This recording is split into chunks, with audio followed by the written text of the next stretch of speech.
योगी जी महाराज की इस जनसभा में मंचासीन सभी सम्मानित अपने विधायकों का, मंत्रियों का और इस क्षेत्र के सीतापुर के सम्मानित सांसद और लोकसभा के प्रत्याशी आदरणीय श्री राजेश वर्मा जी, मंचासीन सभी हमारे अतिथिगण, कार्यक्रम में उपस्थित सभी हमारे क्षेत्रवासीगण, लोकसभा से आए हुए सभी हमारे देवतुल्य कार्यकर्तागण, आप सबको संबोधित करने के लिए इस प्रदेश के यशस्वी मुख्यमंत्री आदरणीय योगी जी महाराज आपके बीच में उपस्थित हो चुके हैं। आप सबको उनका आशीर्वचन मिलेगा और हम सबको इस कार्यक्रम को सफल बनाने के लिए हम सबका दिल की गहराइयों से आभार व्यक्त करते हैं, धन्यवाद देते हैं। और आज से हम सबको संकल्प लेके जाना है कि आने वाले 13 मई को प्रचंड बहुमत के साथ हम इस सीट को जीत करके मोदी जी की झोली में डालने का काम करेंगे। हाथ उठा के आप सब लोग विश्वास दिलाने का काम करें महाराज जी को। हम सब लोग ये संकल्प लेके जाएंगे। आप सबका बहुत बहुत धन्यवाद, बहुत बहुत आभार।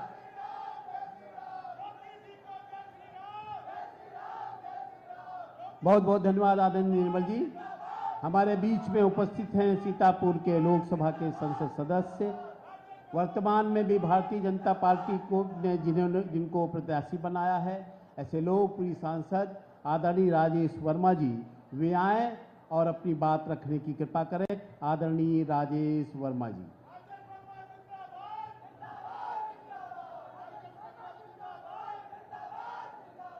एक बार जोरदार भारत माता की जय का उद्घोष हमारे साथ लगाएंगे। सब लोग बाएं से दाएं तक, जहां तक दिखाई पड़ रहे हैं आप लोग, दोनों मुट्ठी बांधिए, बोलिए भारत माता की, भारत माता की जय श्री राम, जय जय श्री राम। एक बार आप लोग अपने स्थान पर खड़े होकर के माननीय यशस्वी मुख्यमंत्री जी का ताली बजा करके जोरदार स्वागत करें। बहुत बहुत आपका आभार।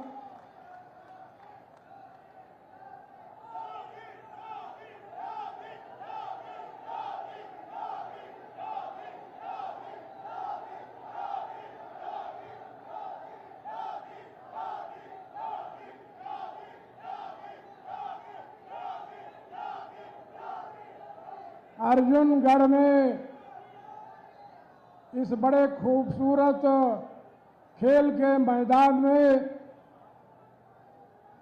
आयोजित आज की इस विशाल जनसभा में आज के कार्यक्रम के सम्मानित मुख्य अतिथि उत्तर प्रदेश सरकार के यशस्वी, तेजस्वी, ओजस्वी सम्मानित माननीय मुख्यमंत्री आदरणीय योगी आदित्यनाथ जी महाराज, मंचासीन हमारे जनपद के सम्मानित जिलाध्यक्ष श्री राजेश शुक्ला जी, हमारे बीच में उपस्थित हमारी जनपद सीतापुर के प्रभारी आदरणीय श्री नीरज सिंह जी, श्री राकेश राठौर गुरु जी, श्री हमारे एमएलसी श्री पवन सिंह चौहान जी, हमारी माननीय विधायिका श्रीमती आशा मौर्य जी, श्री मनीष रावत जी, श्री निर्मल वर्मा जी, श्रीमती श्रद्धा सागर जी जो जिला पंचायत अध्यक्ष हैं,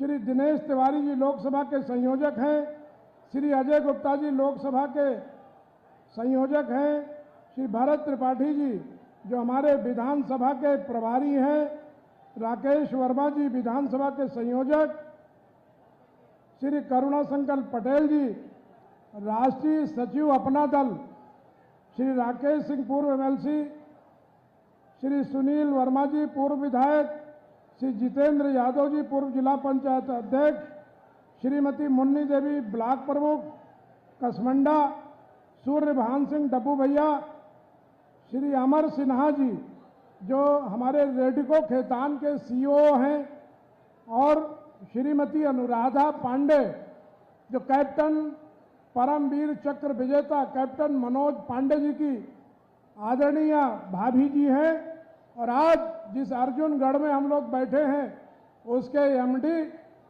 परमादरणीय श्री शरद चौधरी जी और सभी हमारे हजारों कार्यकर्ताओं के इस समूह में हम सभी मातृशक्ति अपने सभी भाइयों का, इलेक्ट्रॉनिक मीडिया, प्रिंट मीडिया के सभी सम्मानित साथियों का स्वागत एवं अभिनंदन करते हैं। माननीय मुख्यमंत्री जी का आगमन निर्धारित समय पर हुआ है। मैं माननीय मुख्यमंत्री जी को याद दिलाना चाहता हूं कि आपकी इन्वेस्टर समिट का परिणाम है कि इस हमारे सुदूर ग्रामीण क्षेत्र में रेडको खेतान के द्वारा 1000 करोड़ रुपए की यूनिट का यहां पर उनकी स्थापना हुई है, जिसमें 250 से 300 करोड़ प्रतिमाह टैक्स अदायगी का कार्य हमारी सरकार को पैसा देने का काम ये फैक्ट्री करती है। हमारे बीच में 1000 डायरेक्ट रोजगार भी इस फैक्ट्री में मिला है। 4000 से 5000 लोगों को अप्रत्यक्ष रूप से रोजगार मिला है और ये रेडको खेतान की फैक्ट्री अभी आने वाले समय में और मुख्यमंत्री जी के संरक्षण में विकास करने का काम करेगी। हमारे बीच में शरद चौधरी जी, जिन्होंने एक बड़ा पावर प्लांट लगा करके इस अर्जुनगढ़ को इतना खूबसूरत बनाने का काम किया है, उनका भी हम स्वागत एवं अभिनंदन करते हैं।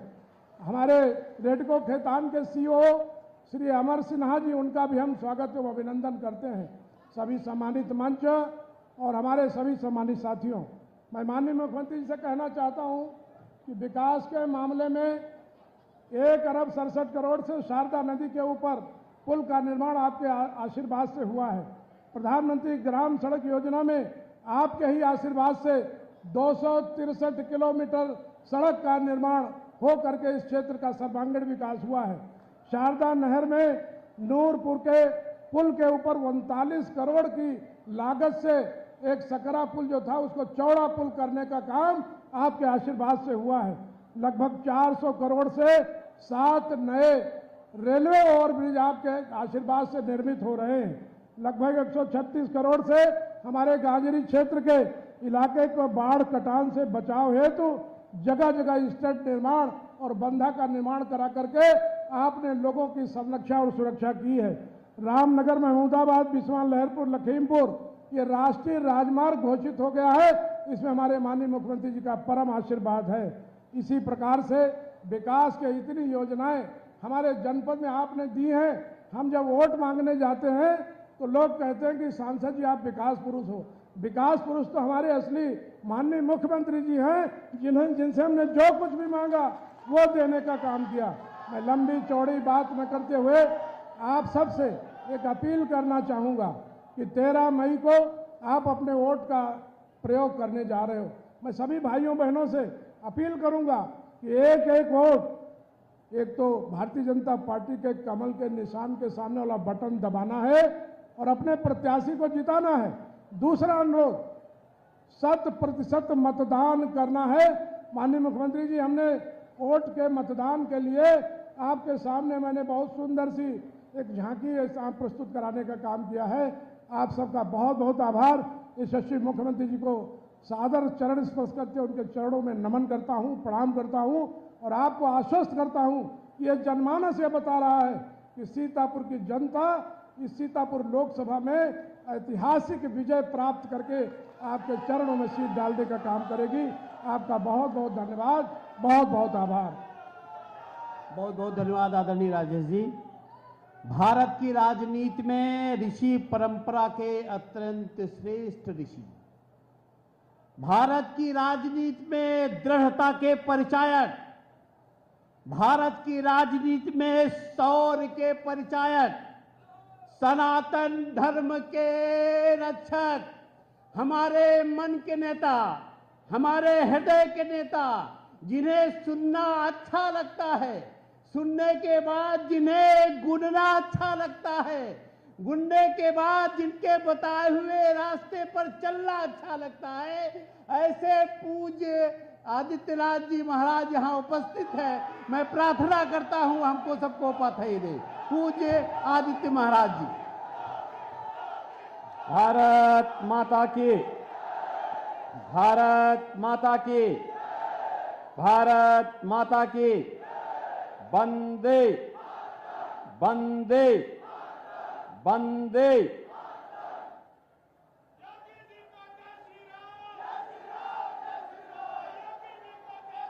भारत की सनातन आस्था की भूमि, जिसने भारत को वैदिक ज्ञान वर्तमान और भावी पीढ़ी को लिपिबद्ध करके दिया है। भारत की 88,000 ऋषियों की साधना और तप से पवित्र हुई भूमि महर्षि दधीचि के द्वारा सनातन धर्म की रक्षा करने के लिए अस्थिदान करने की पावन धरा और सती ने अपने जेवा को जिस धरती पर समर्पित किया था, ऐसे मां ललिता की इस पावन धरा को कोटि कोटि नमन करते हुए आप सभी विश्वा के मतदाता बहनों और भाइयों का मैं हृदय से स्वागत करता हूं, अभिनंदन करता हूं। मंच पर उपस्थित भारतीय जनता पार्टी के जिलाध्यक्ष श्री राजेश शुक्ला जी, जिला के प्रभारी श्री नीरज सिंह जी, लोकप्रिय सांसद और भारतीय जनता पार्टी के प्रत्याशी श्री राजेश वर्मा जी, और मुझे प्रसन्नता है कि राकेश राठौर आज स्वयं ही समर्थन देने के लिए इस मंच पर उपस्थित हुए हैं। प्रदेश सरकार के मेरे सहयोगी राकेश राठौर जी, एमएलसी श्री पवन सिंह चौहान जी, हमारे लोकप्रिय विधायक श्री निर्मल वर्मा जी, मान्य विधायकगण श्रीमती आशा मौर्य जी, श्री मनीष रावत जी, जिला पंचायत अध्यक्ष श्रीमती श्रद्धा सागर जी, पूर्व विधायक सुनील वर्मा जी, और यहां पर उपस्थित जिनके इस कार्यक्रम में आप यहां पर जिनके इस प्रांगण में आप उपस्थित हैं, ऐसे यहां के प्रमुख समाज सेवी श्री शरद चौधरी जी, रेडको खैतान से जुड़े हुए उनके सभी अधिकारीगण, भारतीय जनता पार्टी के सभी पदाधिकारीगण, भारी संख्या में उपस्थित बहनों और भाइयों, आज राष्ट्र नायक स्वदेश और स्वधर्म के लिए अपना सर्वस्व न्यौछावर करने वाले महाराणा प्रताप की पावन जयंती है। आज इस पावन जयंती पर मैं आप सबको हृदय से बधाई देता हूं, आपका अभिनंदन करता हूं। बहनों और भाइयों, देश के अंदर लोकसभा के चुनाव चल रहे हैं। चौथे चरण में आपको भी मतदान करना है। 3 चरण संपन्न हो चुके हैं, यानी आधा चुनाव संपन्न हो गया है। आधा चुनाव संपन्न होने का मतलब अब परिणाम के रुझान स्पष्ट दिखाई दे रहे हैं। और पहली बार है कि पहली बार ये दिखाई दे रहा है कि 3 चरणों के चुनाव के बाद पूरे देश के अंदर एक ही आवाज है, और वह है कि फिर एक बार मोदी सरकार का। मोदी सरकार के बारे में लोगों के मन में एक भाव है।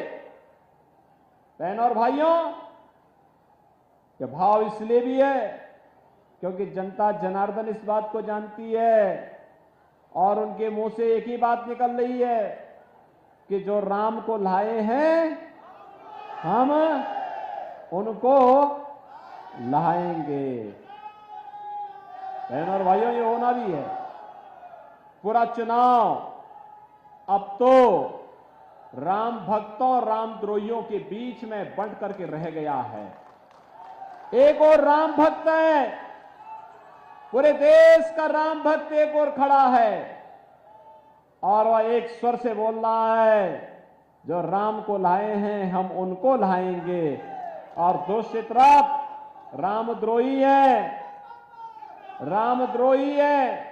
वे कहते हैं मंदिर बेकार बना है, वे कहते हैं मंदिर बनाने की आवश्यकता ही नहीं थी, वे कहते हैं भारत के अंदर मंदिर की क्या आवश्यकता थी। तो भगवान राम का मंदिर भारत में उत्तर प्रदेश के अयोध्या में नहीं बनेगा तो क्या काबुल और कंधार में बनेगा? क्या लाहौर और कराची में बनेगा? क्या अरे अयोध्या तो भगवान राम की पावन जन्मभूमि है और कोटि कोटि सनातन धर्मावलंबियों की आस्था की भूमि है, हमारा पवित्र धाम है। बहनों और भाइयों, आपसे मैं पूछना चाहता हूं, कितने लोग अयोध्या गए हैं राम मंदिर बनने के बाद? वाह भाई, काफी बड़ी संख्या में गए हैं। लेकिन जो लोग बचे होंगे, मैं यहां के विधायक निर्मल वर्मा जी को, पवन चौहान जी को और राजेश वर्मा जी से कहूंगा, बाकी लोगों को लेकर एक बार फिर से अयोध्या का दर्शन करवा दीजिए। आज की अयोध्या को अगर आप देखेंगे ना, आपको त्रेता युग का रामायण काल याद आ जाएगा कि भगवान राम के समय में अयोध्या ऐसे सुंदर रही होगी। और काशी में चले जाएंगे तो ऐसे लगेगा जैसे सतयुग सामने आ गया, साक्षात सतयुग के दर्शन हो रहे हैं। बहनों और भाइयों, ऐसे ही हम लोग यहां पर नैमिषारण्य का विकास भी करने जा रहे हैं। नैमिषारण्य के लिए भी ऐसी बड़ी कार्य योजना लेकर के हम लोग आ चुके हैं। नैमिषारण्य के विकास का मतलब ढेर सारे विकास के कार्यक्रम के साथ जुड़ना। 4 लेन की कनेक्टिविटी मिलेगी, कार्य प्रारंभ हो चुका है। वहां पे यात्री विश्रामालय बनेंगे, गोमती नदी का रिवर फ्रंट के रूप में डेवलपमेंट होगा, मंदिरों का पुनरुद्धार और सुंदरीकरण का कार्यक्रम होगा। वहां अंदर पे हरेक व्यापारी को पुनर्वास की बेहतरीन व्यवस्था दी जाएगी। नए होटल और रेस्टोरेंट खुलेंगे। वहां पे इलेक्ट्रिक बस की सेवा के साथ लखनऊ के साथ जुड़ने जो सेवा हम प्रारंभ कर चुके हैं, लेकिन साथ साथ हेलीकॉप्टर की सुविधा के साथ भी हम जोड़ने जा रहे हैं। सीधे हेलीकॉप्टर से लोग पहुंच करके जिसको भी आना है आराम से आ जा सकता है। और धीरे धीरे करके मेट्रो भी लखनऊ से बाहर आकर के वहां तक पहुंचेगी। बहनों और भाइयों, विकास इसी से आगे बढ़ेगा। जैसे यहां पे शरद चौधरी ने बनाया, आपने देखा होगा कैसे उन्होंने यहां पे एकेडमी बनाई है, स्टेडियम बनाया है। अग्निवीर में भर्ती होने के लिए कैसे नौजवानों को तैयार होना है, ऐसे ही एकेडमी को विकसित करने के लिए सरकार के स्तर पर भी भरपूर सहयोग किया जाएगा, जिससे हमारा युवा आत्मनिर्भर बन सके, आत्मनिर्भरता के उस लक्ष्य को प्राप्त करने की दिशा में आगे बढ़ सके। आज जो एक नया चुनाव चल रहा है 2024 का, यह एक और राम भक्त हैं जो भारत के सम्मान के लिए, भारत की सुरक्षा के लिए, भारत के विकास के लिए, गरीबों के उत्थान के लिए और विकसित भारत के लिए कार्य करना चाहते हैं, कार्य कर रहे हैं। दूसरी तरफ रामद्रोही है। बहनों और भाइयों, वे भारत का सम्मान नहीं, दुनिया के अंदर भारत को अपमानित करते हैं। दूसरी तरफ वे लोग हैं जो भारत को अपमानित करते हैं, भारत की सुरक्षा में सेंध लगाते हैं, राम भक्तों पर गोली चलाते हैं और आतंकवादियों के मुकदमों को वापस लेते हैं। दूसरी तरफ वे रामद्रोही हैं जिनको राम मंदिर बेकार लगता है, लेकिन आतंकवादियों पर जो मुकदमे थे उन मुकदमों को वापस लेने का काम ये करते हैं, तो उनको ये अच्छा लगता है। इनकी सोच तो देखो पहले। बहनों और भाइयों, इसीलिए हम लोग आए आपके पास। आज जो ये नया भारत आपको देखने को मिल रहा है, ये नया भारत जिसमें सुरक्षा भी है तो सम्मान भी है, विकास के बड़े बड़े कार्य हो रहे हैं तो विकास के साथ साथ गरीब कल्याण भी है। कोई सोचता था कि 80 करोड़ लोगों को फ्री में राशन मिलेगा? कोई सोचता था 60 करोड़ लोग देश के अंदर 5 लाख रुपए की आयुष्मान भारत की सुविधा प्राप्त करेंगे? कोई सोचता था कि बहनों और भाइयों 50 करोड़ गरीबों के जनधन अकाउंट खोलेंगे? ये जनधन अकाउंट का लाभ क्या? एक छोटा सा उदाहरण मैं आपको देता हूं। आज अगर कोई गरीब बीमार होता है, आयुष्मान का कार्ड नहीं है, अगर कोई विधायक, कोई सांसद या वह पीड़ित स्वयं भी मुझे पत्र लिख देता है ना कि मैं बीमार हूं, मेरे पास उपचार का कोई माध्यम नहीं, कोई साधन नहीं, तो उसके जनधन अकाउंट में हम सीधे लखनऊ से मैं पैसा भेजता हूं और कहता हूं भाई निश्चिंत होकर उपचार कराओ, सरकार आपके साथ खड़ी है। 50 करोड़ ऐसे गरीबों के खाते मोदी जी ने खुलवाए हैं। पहले गरीब भूखों मरता था, 80 करोड़ लोग फ्री में राशन की सुविधा का लाभ प्राप्त कर रहे हैं। पहले गरीब स्वास्थ्य सुविधा के भाव में दम तोड़ता था, आज 60 करोड़ लोगों को इस सुविधा प्राप्त हो चुकी है। पहले बहनों और भाइयों, पहले किसान आत्महत्या करता था, आज 12 करोड़ किसान सम्मान निधि का लाभ प्राप्त कर रहे हैं। पहले नारी गरिमा तार तार होती थी, आज 12 करोड़ गरीबों के घर में शौचालय बन गए हैं।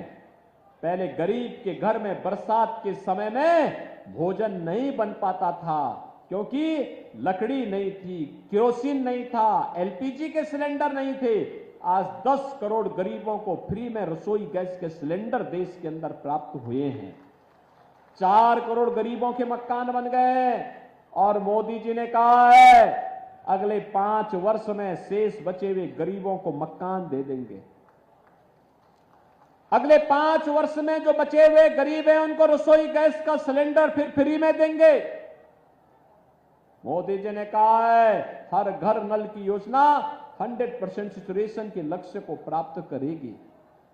और बहनों और भाइयों ये भी कहा है कि यह देश अब अधिक इंतजार नहीं करेगा, पूरे देश के अंदर एक समान नागरिक कानून भी लागू करेंगे। बहनों और भाइयों, आज जो एक परिवर्तन दिखाई दे रहा है यह मोदी जी के चमत्कारिक नेतृत्व के कारण है। विकास भी है तो विरासत का सम्मान भी है, सुरक्षा भी है तो देश के अंदर हर नागरिक को सम्मान भी है। बहनों और भाइयों, सुरक्षा और सम्मान और विरासत और विकास का यह अद्भुत संगम एक आत्मनिर्भर भारत की परिकल्पना को साकार कर रहा है। और इसलिए जब चुनाव हो रहे हैं, कांग्रेस और सपा बसपा के लिए चुनाव सत्ता प्राप्त करने का माध्यम होगा, क्योंकि इनको सत्ता इसलिए प्राप्त करनी है जिससे अपने परिवार के लिए अधिक से अधिक धन लूट सके। लेकिन बहनों और भाइयों, भारतीय जनता पार्टी सत्ता में इसलिए आना चाहती है जिससे आत्मनिर्भर और विकसित भारत को साकार कर सकें, सपने को साकार कर सके। आत्मनिर्भर भारत का मतलब हमारा नौजवान आत्मनिर्भर होगा, उसके हाथ को काम होगा, उसको रोजगार मिलेगा, महिलाएं आर्थिक स्वावलंबन की ओर अग्रसर होंगी, किसान खुशहाल होगा, श्रमिक आत्मनिर्भर बनेगा, हस्तशिल्पियों का सम्मान होगा और यह आत्मनिर्भरता विकसित भारत का आधार बनेगा। और विकसित भारत दुनिया को नेतृत्व जब करेगा तो दुनिया की कोई ताकत तब आपकी ओर टेढ़ी नजरों से देख नहीं पाएगा। कांग्रेस के समय आतंकी विस्फोट होते थे और पब्लिक से आवाज उठती थी कि आतंकियों के खिलाफ कार्रवाई करो, तो सरकार क्या कहती थी? अरे आतंकवादी तो सीमा पार के हैं। एक शब्द उनका मिलता था, सीमा पार के आतंकवादी है। और आज आतंकवाद का नेस्तनाबूद कर दिया गया। अब तो जोर से पटाखा भी फटेगा ना तो पाकिस्तान पहले सफाई देता, कहता साहब मेरा हाथ नहीं है, क्योंकि इसे मालूम है नया भारत है, छेड़ता नहीं है। अगर कोई छेड़ता है तो उसको छोड़ता भी नहीं है। बहनों और भाइयों, ये समाजवादी पार्टी क्या ये राजनीति करेगी? और इसको तो जनता जनार्दन के बीच जाने का कोई अधिकार ही नहीं है, क्योंकि इन्होंने नैतिकता खो दी है। जब सत्ता में थे खूब लूट खसोट किए, परिवार के सिवाय किसी को इन्होंने बख्शा नहीं। और पैरवी किसके करते थे? दो प्रकार के लोगों की पैरवी करते थे, या तो अपने परिवार की या आतंकवादियों की और माफिया और अपराधियों की। आप सोचो, हर बड़ा अपराधी, हर माफिया सपा का शागिर्द था कि नहीं था? था ना? आप सोचो राम भक्त प्रदेश के पूर्व मुख्यमंत्री कल्याण सिंह जी का देहांत हुआ, समाजवादी पार्टी ने संवेदना के एक भी शब्द नहीं व्यक्त किए। लेकिन अभी हाल ही में एक माफिया मरा था, उसके घर में पहुंचे थे नहीं फतिया पढ़ने के लिए, गए थे ना? अब आप सोच सकते हैं, राम भक्तों पर गोली चलाएंगे, राम मंदिर को बोलेंगे कि बेकार का कार्य हुआ है।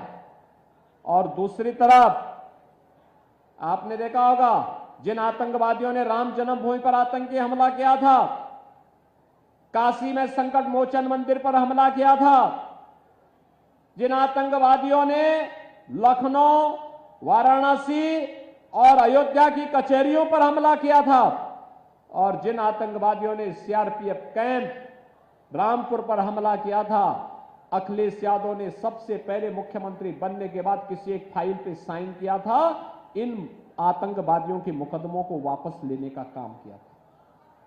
वो तो हाई कोर्ट को हम धन्यवाद देना चाहेंगे कि न्यायपालिका ने बचा लिया, अन्यथा वे आतंकवादी बाहर निकलते तो फिर विस्फोट करते, फिर हमले करते, आपकी आस्था के साथ खिलवाड़ करते। आज बहनों और भाइयों, कोई आस्था के साथ खिलवाड़ नहीं कर सकता। आज आपकी सुरक्षा में कोई सेंध नहीं लगा सकता। अगर सुरक्षा में, बेटी और व्यापारी की सुरक्षा में, किसी आम नागरिक की सुरक्षा में कोई सेंध लगाएगा तो उसे मालूम है कि सेंध लगाने के पहले यमराज उसके जीवन की डोर काट करके लेके चले जाएंगे। आज उसे मालूम है कि केवल रामललाई अयोध्या में विराजमान नहीं हो रहे हैं, बल्कि अगर कानून को हाथ में लेकर के कानून को बंधक बनाने का प्रयास करेंगे तो राम नाम सत्य है कि यात्रा भी निकल जाएगी। और बहनों और भाइयों, यही कारण है माफिया और अपराधी अब अपने गले में तख्ती लटका करके घूम रहे हैं, कह रहे साहब एक बार जान बख्श दो बस। और बहनों और भाइयों, इसीलिए हम आए हैं आपसे कहने के लिए, ये सुरक्षा का वातावरण भारतीय जनता पार्टी दे सकती है, और ये सुरक्षा का बेहतर वातावरण का ही परिणाम है कि रेडको खेतान भी यहां पर 1000 करोड़ रुपए के निवेश के साथ आती है और सैकड़ों नौजवानों के लिए नौकरी और रोजगार का द्वार भी खोलती है। ये सुरक्षा का बेहतर वातावरण ये कि ईडी का एक अधिकारी अपनी नौकरी को छोड़ करके नौजवानों के भविष्य को बनाने के लिए इतना बेहतरीन कैंपस आपको उपलब्ध करवाता है।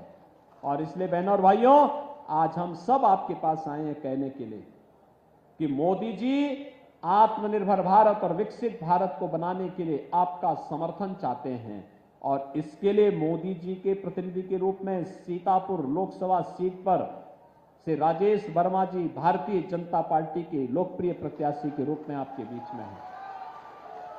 राजेश वर्मा जी को चुनाव जिता करके भेजेंगे, विश्वास से चुनाव जीत करके जाएंगे। बहनों और भाइयों, चुनाव प्रचार के 3 दिन बाकी हैं, 10, 11 और 12, 13 को तो चुनाव ही होना है।